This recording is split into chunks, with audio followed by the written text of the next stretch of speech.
Son tiempos difíciles. Cuidado con el perro.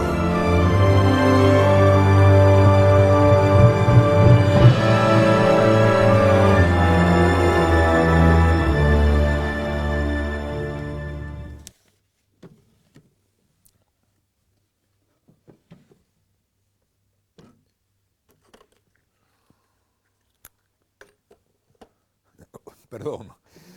¿Qué tal? ¿Cómo andamos? Te pedimos un favor. Si has visto un encendedor marca Sipo, avisanos a cuidado con el perro @uncu.edu.ar, porque nos estamos volviendo locos acá con todos los integrantes del equipo de cuidado con el perro. Un encendedor que normalmente estaba en esta partecita de la mesa, plateado, precioso, y desapareció como por arte de magia. Esas cosas que uno ve en Google, paseando, navegando por el mar bravío de Internet, los 100 mejores temas musicales de la historia, las 100 mejores películas de la historia, los 100 libros que deberías leer antes de morirte, y todo ese folclore de internet, de listados, de clásicos. Este introito obvio, casi rebuscado, para proponerte hoy un paseo esencial con fragmentos de grandes libros en la historia universal de la literatura. Y en el arranque nos vamos a meter con un peso pesado de la escritura, un tipo realmente muy ingenioso, muy bueno, Oscar Wilde, con el retrato de Dorian Gray. Y esta cortina de nuestro querido mendocino Mario Matar entrega todo lo que tienes, nos va a dar, resumimos, un determinado clima musical. Lord Henry Wotton, no existe aquello llamado buena influencia, señor Gray. Todas las influencias son inmorales desde el punto de vista científico. Dorian Gray pregunta, ¿por qué? Lord Henry Wotton contesta, porque influenciar a una persona es darle nuestra propia alma. Esta no tendrá sus propios pensamientos y se incendiará con sus propias pasiones. Sus virtudes no serán reales, sus pecados, si existen los pecados, serán prestados. Se convierte en el eco de la música de otro, el actor de una parte que no ha sido escrita para él. El objetivo de la vida es el desarrollo de su propio yo, encontrar su naturaleza apropiada. Es esto por lo que cada uno de nosotros estamos aquí. El mundo tiene miedo de sí mismo, se han olvidado de la mayor de todas las obligaciones, la propia. Claro que son caritativos, alimentan al hambriento y visten a los mendigos, pero su propio ser está famélico y desnudo. La valentía huyó de nuestra raza, tal vez nunca la tuvimos. El terror a la sociedad, que es la base de la moral, el terror a Dios, que es el secreto de la religión, estas son las dos cosas que nos gobiernan. Y sin embargo, creo que si un hombre viviera su vida completamente y hasta el límite, si le diera forma a cada sentimiento, expresión a cada pensamiento, realidad a cada sueño, el mundo alcanzaría un impulso tan fresco de alegría que olvidaríamos lo malo de la mediocridad y regresaríamos a la época helénica ideal, a algo más dulce, más rico, que es el ideal helénico. Pero hasta el hombre más valiente tiene miedo de sí mismo. Se ha dicho que los mayores acontecimientos del mundo suceden en nuestro cerebro. Es el cerebro y solo en él donde los grandes pecados del mundo suceden. Usted, señor Gray, usted mismo, con su sonrosada juventud y blanca adolescencia, ha tenido pasiones que le asustaron. pensamientos que le llenaron de terror, sueños, estando despierto y dormido, cuyos recuerdos podrían manchar sus mejillas de vergüenza. Se frotó los ojos y se acercó al cuadro y lo examinó de nuevo. No había señales de cambio alguno cuando miró la pintura. Y sin embargo no quedaba duda que la expresión se había alterado. No era solo su propia impresión, era horriblemente obvio. Se lanzó sobre la silla y empezó a pensar. De repente pasó por su mente lo que había dicho en el estudio de Basil Hallward el día que el cuadro fue terminado. Lo recordaba perfectamente.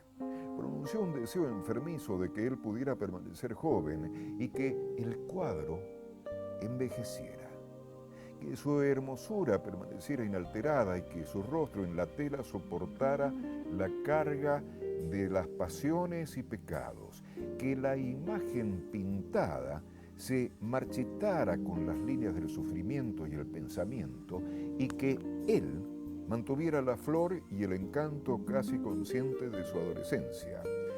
Con seguridad, su deseo no se había cumplido. Esas cosas son imposibles. Era monstruoso solo pensar en aquello. Y sin embargo, ahí estaba el cuadro frente a él, con un toque de crueldad en la boca.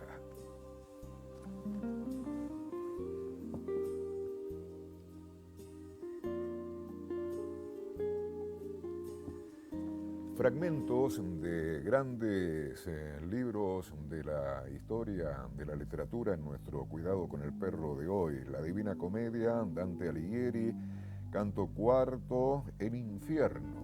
¿Nos acompañás a meternos en el infierno con este clima de suspenso y de infierno quizás? Rompió el profundo sueño de mi mente un gran trueno, de modo que cual hombre que a la fuerza despierta me repuse. La vista recobrada, volví en torno ya puesto en pie, mirando fijamente, pues quería saber en dónde estaba. En verdad que me hallaba justo al borde del valle del abismo doloroso que atronaba con ayes infinitos.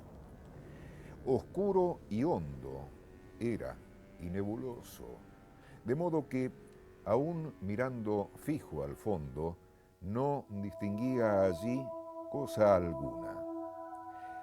Descendamos ahora al ciego mundo, dijo el poeta todo amortecido. Yo iré primero y tú vendrás después. Y al darme cuenta yo de su color dije, ¿cómo he de ir si tú te asustas y tú a mis dudas sueles dar consuelo? Y me dijo, la angustia de las gentes que están aquí en el rostro me ha pintado la lástima que tú piensas que es miedo. Vamos, que larga ruta nos espera. Así me dijo. Y así me hizo entrar al primer cerco que el abismo ciñe. Allí, según lo que escuchar pude, llanto no había, más suspiros solo, que el aire eterno hacían temblar. Lo causaba la pena sin tormento que sufría una grande muchedumbre de mujeres, niños y de hombres. El buen maestro a mí, ¿no me preguntas qué espíritus son estos que estás viendo? Quiero que sepas, antes de seguir, que no pecaron, y aunque tengan méritos, no basta, pues están sin el bautismo, donde la fe en que crees principio tiene.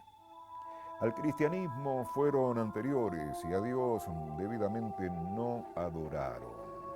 A estos tales yo mismo pertenezco. Por tal defecto, no por otra culpa, perdidos somos, y es nuestra condena vivir sin esperanza en el deseo. Sentí en el corazón una gran pena, puesto que gentes de mucho valor vi que en el limbo estaban suspendidos. La Divina Comedia, Dante Alighieri, Canto Cuarto, El Infierno. De ahí Rápidamente, con la velocidad de la imaginación, nos mandamos a otro clásico de clásicos. Fyodor Dostoyevsky, Crimen y Castigo. A la mañana siguiente se despertó tarde, tras un sueño agitado que no lo había descansado. Se levantó bilioso, irritado, de mal humor, y consideró su habitación con odio. Era una jaula minúscula, de no más de 6 pies de largo, y tenía un aspecto miserable con su papel amarillento y lleno de polvo colgando en jirones de las paredes. Le dio el golpe precisamente en la mollera, a lo que contribuyó la baja estatura de la víctima. Enseguida le hirió por segunda y por tercera vez, siempre con el revés del hacha, y siempre en la mollera. La sangre brotó cual una copa volcada y el cuerpo se desplomó hacia adelante en el suelo. Él se echó atrás para facilitar la caída y se inclinó sobre su rostro. Estaba muerta. Las pupilas de los ojos dilatadas parecían querer salírsele de sus órbitas. La frente y la cara muequeaban en las convulsiones de la agonía.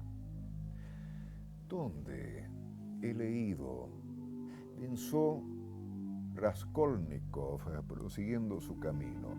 ¿Dónde he leído lo que decía o pensaba un condenado a muerte una hora antes de que lo ejecutaran? Que si debiera vivir en algún sitio elevado, encima de una roca, en una superficie tan pequeña que solo ofreciera espacio para colocar los pies, y en torno se abrieran el abismo, el océano, tinieblas eternas, eterna soledad y tormenta.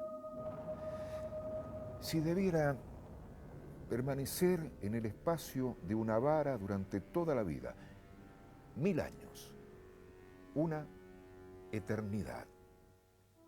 Preferiría vivir así que morir. Vivir, como quiera que fuese, pero vivir. Fyodor Dostoyevsky, Crimen y Castigo.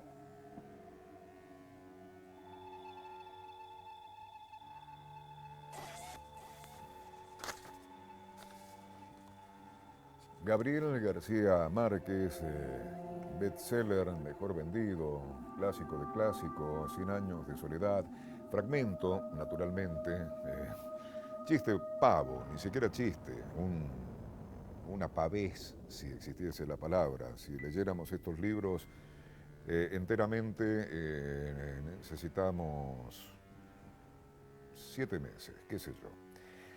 Muchos años después, frente al pelotón de fusilamiento, el coronel Aureliano Buendía había de recordar aquella tarde remota en que su padre lo llevó a conocer el hielo. Macondo era entonces una aldea de 20 casas de barro y caña brava, construida a la orilla de un río de aguas diáfanas que se precipitaban por un lecho de piedras pulidas, blancas y enormes, como huevos prehistóricos. El mundo era tan reciente que muchas cosas carecían de nombre, y para mencionarlas había que señalarlas con el dedo. José Arcadio Buendía, que era el hombre más emprendedor que se vería jamás en la aldea, había dispuesto de tal modo la posición de las casas que desde todas podía llegarse al río y abastecerse con agua de igual esfuerzo. Y trazó las calles con tan buen sentido que ninguna casa recibía más sol que otra a la hora del calor. En pocos años, Macondo fue una aldea más ordenada y laboriosa que cualquiera de las conocidas hasta entonces por sus 300 habitantes. Era, en verdad, una aldea feliz, donde nadie era mayor de 30 años y donde nadie había muerto. Vio una mujer vestida de oro en el cogote de un elefante. Vio un dromedario triste. Vio un oso vestido de holandesa que marcaba el compás de la música con un cucharón y una cacerola. Vio a los payasos haciendo maromas en la cola del desfile y le vio otra vez la cara a la soledad suya miserable cuando todo acabó de pasar y no quedó sino el luminoso espacio en la calle y el aire lleno de hormigas voladoras y unos cuantos curiosos asomados al precipicio de la incertidumbre. Entonces fue el castaño, pensando en el circo, y mientras orinaba, trató de seguir pensando en el circo, pero ya no encontró el recuerdo. Metió la cabeza entre los hombros como un pollito y se quedó inmóvil con la frente apoyada en el tronco del castaño. En aquel Macondo olvidado hasta por los pájaros, donde el polvo y el calor se habían hecho tan tenaces que costaba trabajo respirar, recluidos por la soledad y el amor y por la soledad del amor, en una casa donde era casi imposible dormir por el estruendo de las hormigas coloradas, Aureliano y Amaranta Úrsula eran los únicos seres felices y los más felices de la tierra. ¿Nos seguís acompañando? Aquí en la cucha televisiva de Señal U del Bobby, Cuidado con el Perro. Dale.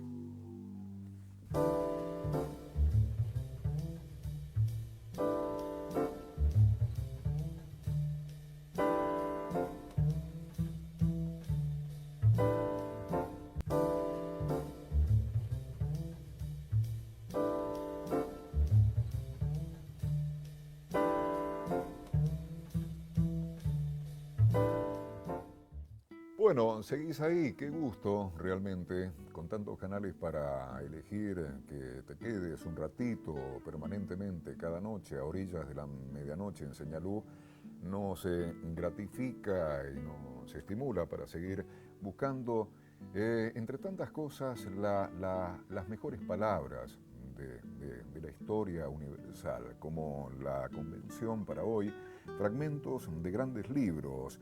Pedro Páramo, nada menos Juan Rulfo. Vine a Comala porque me dijeron que acá vivía mi padre, un tal Pedro Páramo. Mi madre me lo dijo, y yo le prometí que vendría a verlo en cuanto ella muriera. Le apreté sus manos en señal de que lo haría, pues ella estaba por morirse y yo en un plan de prometerlo todo. No dejes de ir a visitarlo, me recomendó. Se llama de este modo y de este otro. Estoy segura de que le dará gusto conocerte. Entonces no pude hacer otra cosa sino decirle que así lo haría. Y de tanto decírselo se lo seguí diciendo aún después de que a mis manos les costó trabajo zafarse de sus manos muertas.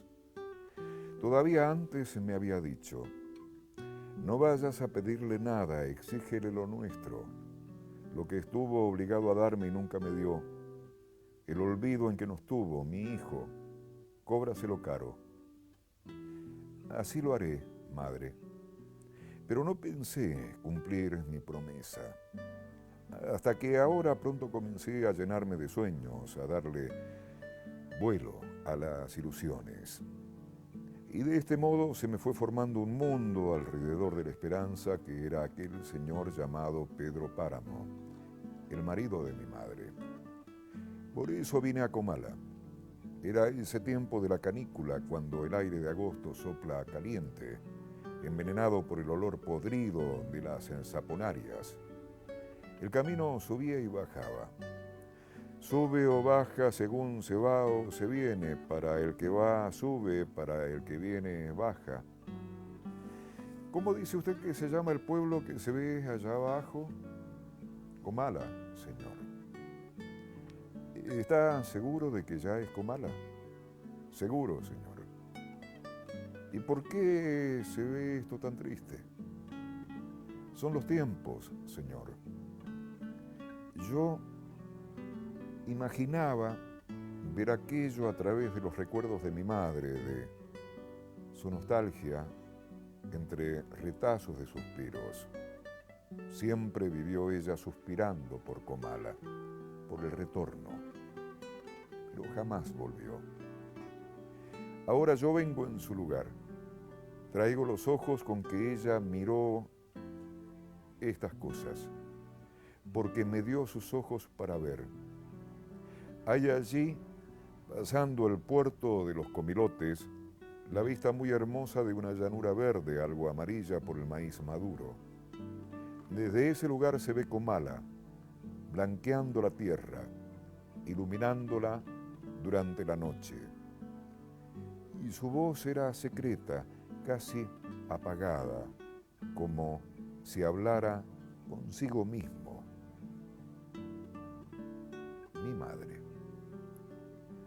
Fragmentos de libros clásicos en la historia de la mejor escritura del ser humano de todos los tiempos, con esta cortina también de nuestro querido y extraordinario, literalmente, Mario Matar, Ave de Plata, buscamos a Gustave Flaubert con un fragmento de Madame Bovary. Emma, que le daba el brazo, se apoyaba un poco sobre su hombro y miraba el disco del sol que irradiaba a lo lejos. En la bruma, su palidez deslumbrante. Pero volvió la cabeza. Carlos estaba allí. Llevaba la gorra hundida hasta las cejas y sus gruesos labios temblequeaban, lo cual añadía a su cara algo de estúpido. Su espalda incluso, su espalda tranquila, resultaba irritante a la vista. Y Emma vio aparecer sobre la levita toda la simpleza del personaje. Mientras que ella lo contemplaba, gozando así en su irritación de una especie de voluptuosidad depravada, León se adelantó un paso. El frío que le parecía depositar sobre su cara una languidez más suave. El cuello de la camisa, un poco flojo, dejaba ver la piel. Un pedazo de oreja asomaba entre un mechón de cabellos y sus grandes ojos azules, levantados hacia las nubes, le parecieron a Emma más límpidos y más bellos que esos lagos de las montañas en los que se refleja el cielo. Tantas veces le había oído decir estas cosas que no tenían ninguna novedad para él. Emma se parecía a las amantes, y el encanto de la novedad, cayendo poco a poco como un vestido, dejaba al desnudo la eterna monotonía de la pasión que tiene siempre las mismas formas y el mismo lenguaje. Aquel hombre con tanta práctica no distinguía la diferencia de los sentimientos bajo la igualdad de las expresiones. Porque labios libertinos o venales le habían murmurado frases semejantes, no creía, sino débilmente, en el candor de las mismas. Había que rebajar, pensaba él, los discursos exagerados que ocultan afectos mediocres, como si la plenitud del alma no se desbordara a veces por las metáforas más vacías, puesto que nadie puede jamás dar la exacta medida de sus necesidades, ni de sus conceptos, ni de sus dolores, y la palabra humana es como un caldero cascado en el que tocamos melodías para hacer bailar a los osos cuando quisiéramos conmover a las estrellas. De Madame Bovary nos vamos con Julio Cortázar ahora, si seguís acompañándonos, claro, a su mítica, legendaria ya Rayuela. Pero el amor, esa palabra, moralista Horacio, temeroso de pasiones sin una razón de aguas hondas, desconcertado y arisco en la ciudad donde el amor se llama por todos los nombres de todas las calles, de todas las casas, de todos los pisos, de todas las habitaciones, de todas las camas, de todos los sueños, de todos los olvidos o los recuerdos. Amor mío, no te quiero por vos, ni por mí, ni por los dos juntos. No te quiero porque la sangre me llame a quererte. Te quiero porque no sos mía, porque estás del otro lado, ahí donde me invitas a saltar y no puedo dar el salto, porque en lo más profundo de la procesión no estás en mí. No te alcanzo, no paso de tu cuerpo, de tu risa. Hay horas en que me atormenta que me ames. ¿Cómo te gusta? usar el verbo amar, con qué cursilería lo vas dejando caer sobre los platos y las sábanas y los autobuses. Me atormenta tu amor que no me sirve de puente porque un puente no se sostiene de un solo lado. Jamás Wright ni Le Corbusier van a hacer un puente sostenido de un solo lado.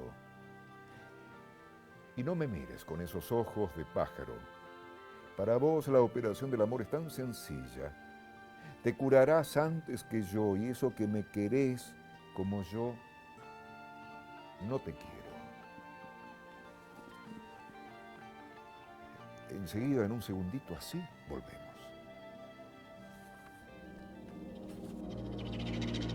Cuidado con el perro. La imaginación es el ojo del alma.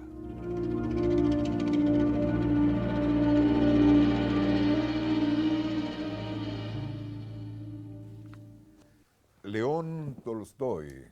Se han filmado unas cuantas películas de algunos de estos libros que estamos resumiendo en nuestra noche Cuidado con el perro, señal U, Universidad Nacional de Cuyo. León Tolstoy, Guerra y Paz.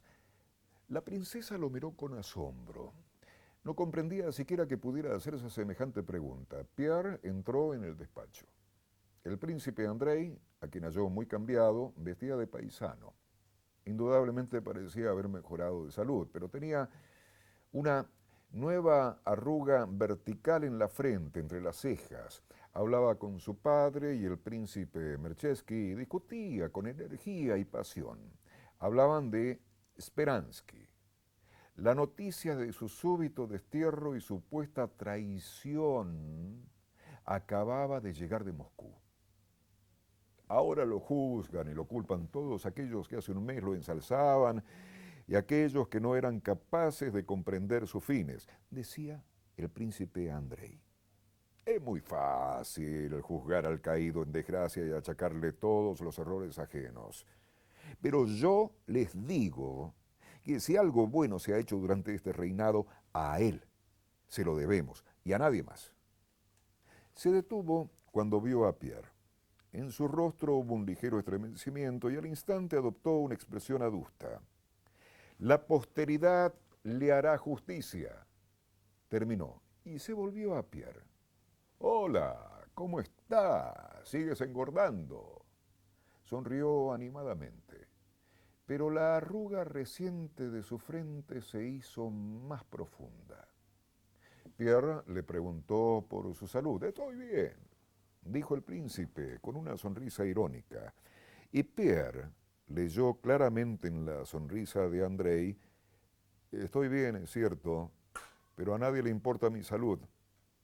Cambió con Pierre unas palabras sobre el pésimo estado de los caminos desde la frontera polaca, sobre varios conocidos de Pierre, a los que había visto en Suiza, y por último, sobre el señor de Sage, al que había traído como preceptor para su hijo Nikolai. Seguidamente volvió a intervenir con ardor en la conversación sobre Speransky, en el cual seguían enfrascados los dos viejos. Si fuera verdad lo de la traición, decía con vehemencia y apresuradamente, se encontrarían pruebas de sus relaciones secretas con Bonaparte y se harían públicas. Personalmente no me gustaba, ni me gusta Speransky, pero me gusta la justicia. Pierre reconoció en su amigo esa necesidad que él también conocía de acalorarse y discutir sobre algo que no le importaba para apartar otras ideas demasiado dolorosas e íntimas. Cuando marchó el príncipe Merchesky, Andrei tomó a Pierre del brazo y lo llevó a la habitación que le habían destinado. Había en ella una cama sin hacer y varias maletas y baúles abiertos. De uno de ellos sacó una cajita, la abrió y extrajo un paquete envuelto en papel. Todo lo hacía en silencio y rápidamente. Se enderezó y tosió. Su rostro estaba hosco, los labios contraídos. Con esta cortina que Nicolás Tolaba nos ha puesto, no en el aire también, claro, sino en nuestra piel, en nuestra sensibilidad, hacemos un pique, digamos, con Émile Brontë, con Miguel de Cervantes, con Marcel Proust. Émile Brontë, Cumbres borrascosas. Ahora, a la claridad de las llamas, yo podía distinguir por completo su figura. Era esbelta, muy esbelta, y al parecer apenas había salido de la adolescencia. Estaba admirablemente formada y poseía la más linda carita que yo hubiera contemplado jamás. Tenía las facciones menudas, la tez muy blanca, dorados bucles que pendían sobre su delicada garganta, y unos ojos que hubieran sido irresistibles de haber ofrecido una expresión agradable. Cumbres borrascosas, Émile Brontë.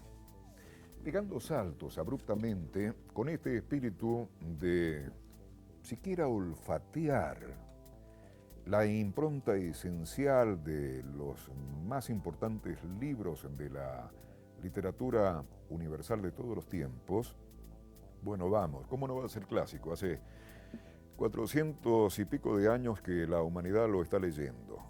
Miguel de Cervantes, Don Quijote de la Mancha. En esto le vino al pensamiento cómo le haría y fue que rasgó una gran tira de las faldas de la camisa que andaban colgando y diole 11 ñudos, el uno más gordo que los demás. Y esto le sirvió de rosario el tiempo que allí estuvo, donde rezó 1.000.000 de avemarías.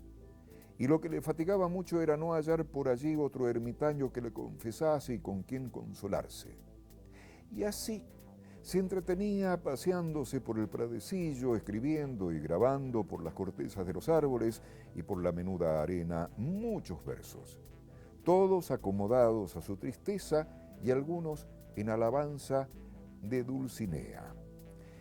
Llenósele la fantasía de todo aquello que leía en los libros, así de encantamientos como de pendencias, batallas, desafíos, heridas, requiebros, amores, tormentas y disparates imposibles. Y asentósele de tal modo en la imaginación que era verdad toda aquella máquina de aquellas soñadas y sonadas invenciones que leía, que para él no había otra historia más cierta en el mundo. Miguel de Cervantes, Don Quijote de la Mancha y Marcel Proust. Ahora, ¿cómo será la historia de buscar el tiempo perdido? En busca del tiempo perdido. Pero a mí, aunque me durmiera en mi cama de costumbre, me bastaba con un sueño profundo que aflojara la tensión de mi espíritu para que ese dejara escaparse el plano del lugar en donde yo me había dormido. Y al despertarme a medianoche, como no sabía en dónde me encontraba, en el primer momento tampoco sabía quién era. En mí no había otra cosa que el sentimiento de la existencia en su sencillez, primitiva, tal como puede vibrar en lo hondo de un animal. Y hallábame en mayor desnudez de todo que el hombre de las cavernas. Pero entonces el recuerdo, y todavía no era el recuerdo del lugar en que me hallaba, sino el de otros sitios en donde yo había vivido y en donde podría estar, descendía hasta mí como un socorro llegado de lo alto para sacarme de la nada, porque yo solo nunca hubiera podido salir. En un segundo pasaba por encima de siglos de civilización, y la imagen, borrosamente entrevista de las lámparas de petróleo, de las camisas con cuello vuelto, iban recomponiendo lentamente los rasgos peculiares de mi personalidad. Seguimos juntos en un ratito así.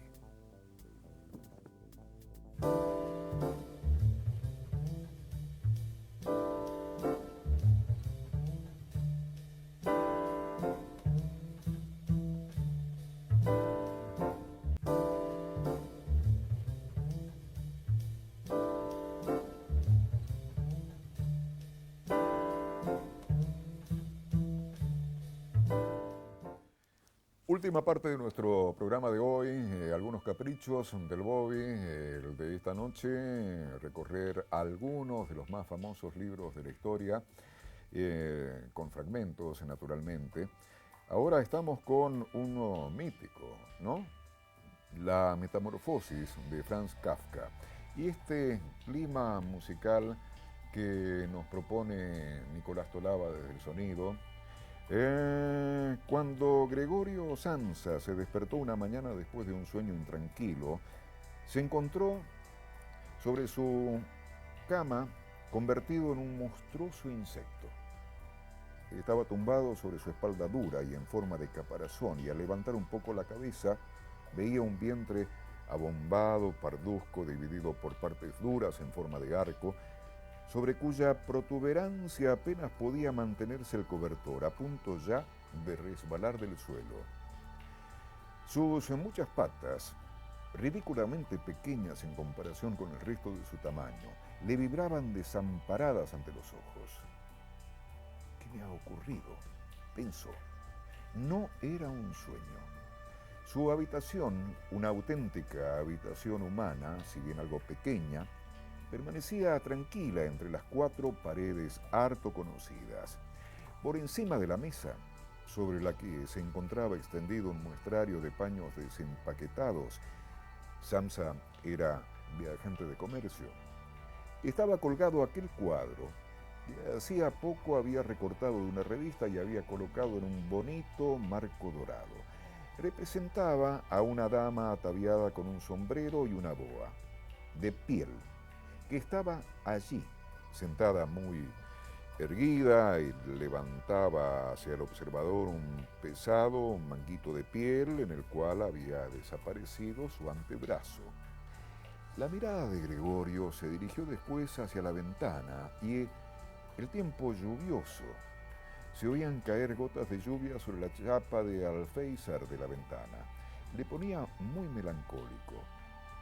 ¿Qué pasaría?, pensó, si durmiese un poco más y olvidase todas las chifladuras. Pero esto era algo absolutamente imposible, porque estaba acostumbrado a dormir del lado derecho. Pero en su estado actual no podía ponerse de ese lado. Aunque se lanzase con mucha fuerza hacia el lado derecho, una y otra vez se volvía a balancear sobre su espalda. Lo intentó 100 veces.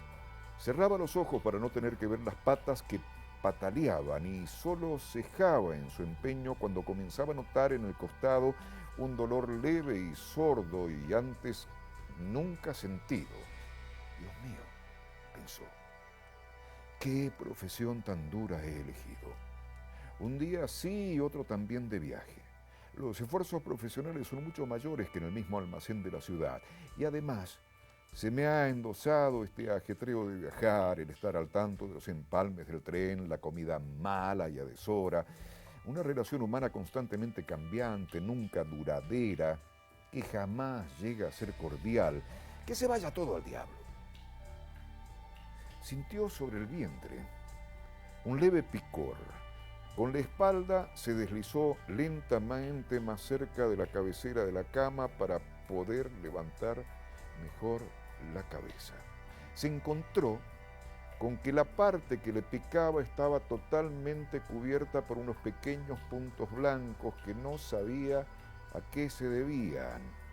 Y quiso palpar esa parte con una pata, pero inmediatamente la retiró porque el roce le producía escalofríos. Se deslizó de nuevo a su posición inicial. Esto de levantarse pronto, pensó, le hace a uno desvariar. El hombre tiene que dormir. Otros viajantes viven como payasos. Si yo, por ejemplo, a lo largo de la mañana vuelvo a la pensión para pasar a limpio los pedidos que he conseguido, estos señores todavía están sentados tomando el desayuno. Eso podría intentar yo con mi jefe. En ese momento iría a parar a la calle. Quién sabe, por lo demás, si no sería lo mejor para mí. Si no tuviera que dominarme por mis padres. Ya me habría despedido hace tiempo, me habría presentado ante el jefe, le habría dicho mi opinión con toda mi alma. Se habría caído de la mesa. Si es que una extraña costumbre la de sentarse sobre la mesa y desde esa altura hablar hacia abajo con el empleado que además por culpa de la sordera del jefe tiene que acercarse mucho. Bueno, la esperanza todavía no está perdida del todo. Si alguna vez tengo el dinero suficiente para pagar las deudas que mis padres tienen con él, puedo tardar todavía entre 5 y 6 años. Lo hago con toda seguridad. Entonces habrá llegado el gran momento. Ahora, por lo pronto, tengo que levantarme porque el tren sale a las 5. Y miró hacia el despertador que hacía tic-tac sobre el armario. Dios del cielo, pensó. Un institucional chiquitito así, y si te parece, seguimos juntos. Dale.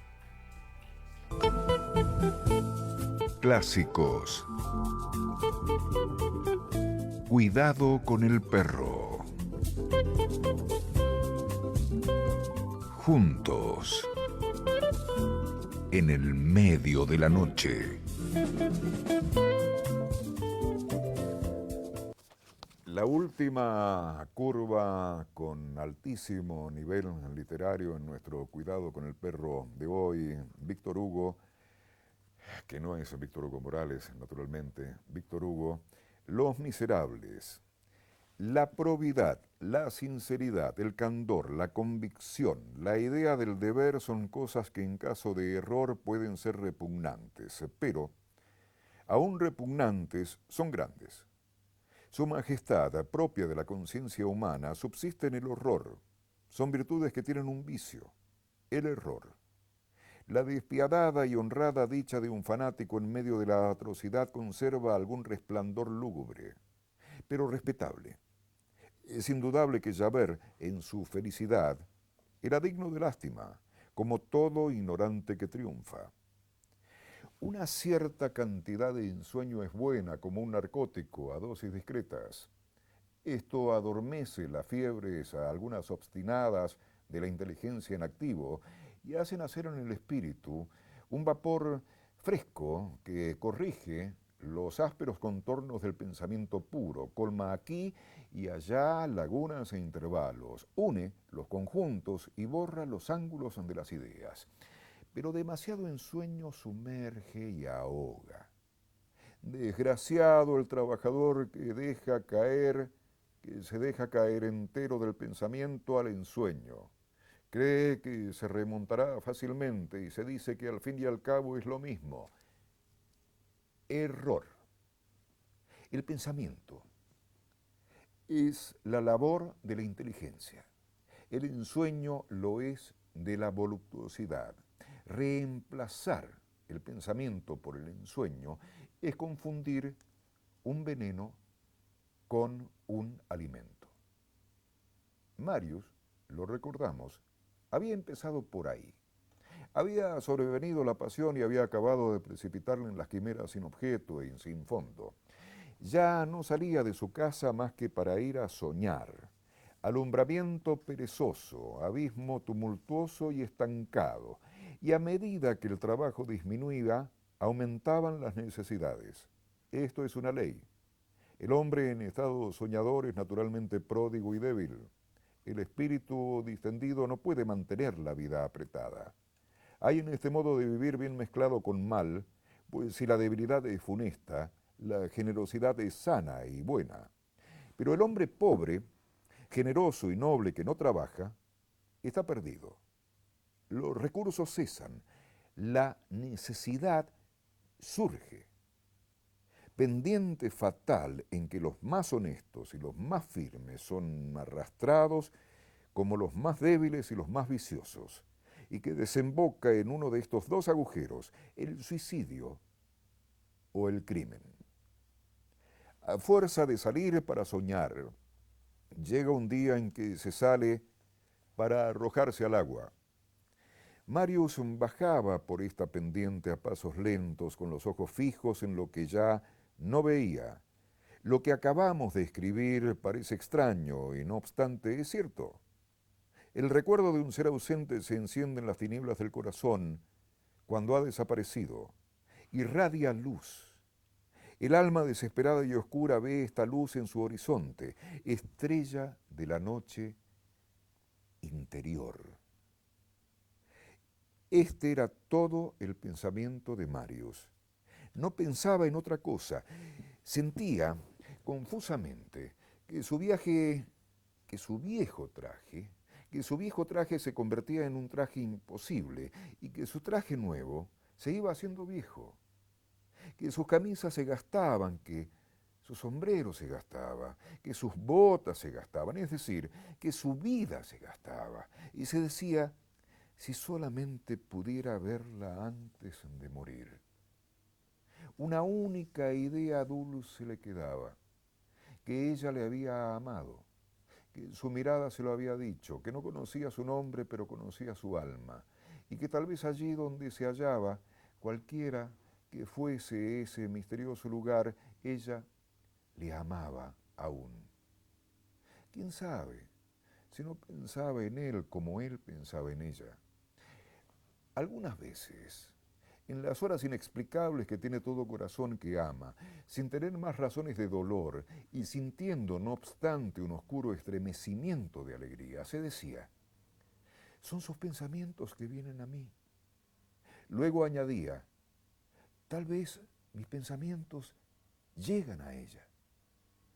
Esta ilusión que le hacía mover la cabeza un momento después, conseguía no obstante arrojarle al alma rayos que a veces parecían de esperanza. De vez en cuando, sobre todo en esa hora del atardecer que más entristece a los soñadores, dejaba caer en un cuaderno en el que no había otra cosa, el más puro, el más impersonal, el más ideal de los sueños con que el amor llenaba su cerebro. A esto llamaba escribirle. No hay que creer que su razón estuviera trastornada. Por el contrario, había perdido la facultad de trabajar y de moverse firmemente hacia un fin determinado, pero tenía más que nunca clarividencia y rectitud. Marius veía con una luz tranquila y real, aunque singular, lo que sucedía ante sus ojos, incluso los hechos o los hombres más indiferentes. Aplicaba a todo la palabra justa, con una especie de abatimiento honesto y de cándido desinterés. Su juicio, casi desprendido de la esperanza, se mantenía alto y planeaba. En esta situación de espíritu, nada se le escapaba, nada le engañaba, y descubría a cada instante el fondo de la vida, de la humanidad, del destino. Feliz incluso en la angustia, aquel a quien Dios ha dado un alma digna del amor y de la desgracia, quien no ha visto las cosas de este mundo y el corazón de los hombres bajo esta doble luz no ha visto nada verdadero y no sabe nada. El alma que ama y que sufre se halla en estado sublime. Por lo demás, los días se sucedían y cada nuevo surgía. Le parecía únicamente que el espacio sombrío que le quedaba por recorrer se acortaba a cada instante. Creía ya entrever distintamente el borde del abismo sin fondo. Muchas gracias por acompañarnos. Que la pases realmente muy bien. Cuidado con el perro. Y a leer, que los libros no muerden.